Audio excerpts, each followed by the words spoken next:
getting to the underlying problem is always the key.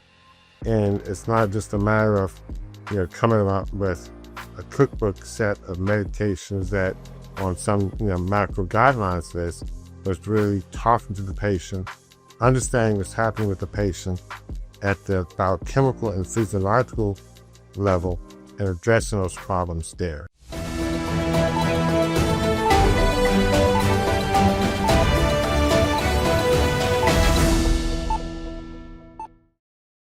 This lady, her name is JP. So she's 78. She came here with history of hypertension, hypothyroidism, and diabetes, and her son had noticed in her that she was having more breathing problems when they'd walk around together, even in the home, like going up the stairs.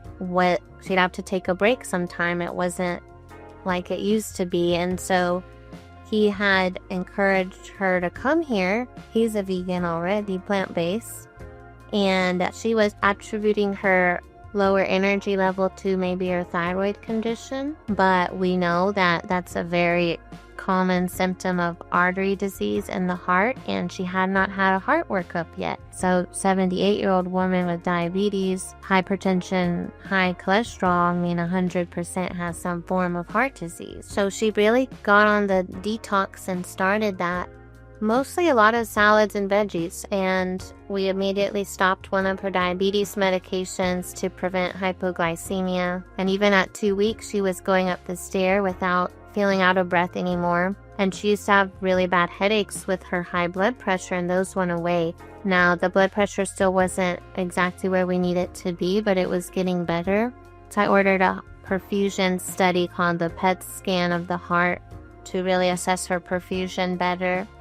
And talked with her about some other things again that at first, she was a little hesitant to start. That we offer like the infrared light therapy to lower blood pressure, improve dilation of our blood vessels. I also talked with her about the ECP therapy.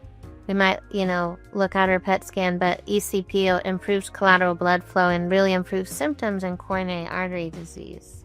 Yeah, and it's interesting how in a very short period of time, just with an aggressive nutritional intervention, she had, immediate symptom relief.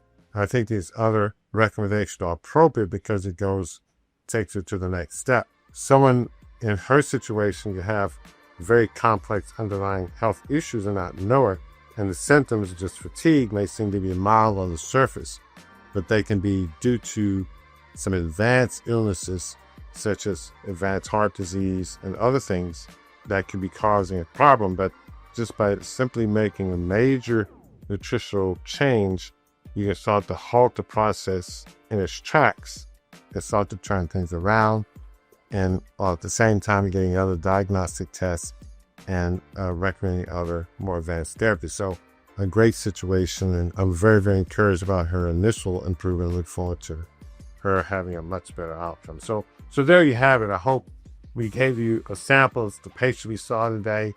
We saw lots of other patients, other issues, and we'll continue to bring these cases to you and explain our thought process in hopes of giving you insight in terms of how these chronic illnesses can be addressed. If you have one of these chronic illnesses or something similar to them, and you're seeing a physician, make sure they're taking a similar approach and not just giving you a medication or recommending a procedure without trying to understand the underlying process, and always ask questions in terms of what they think may be going on. If you're not satisfied with the answer, maybe you should ask someone else. So I hope this was helpful as usual. If you have any questions or comments, place them in the comment section. And until next time, take care. Thanks for watching. If you got value out of this video, please like it, subscribe, and hit the notification button to see our next show.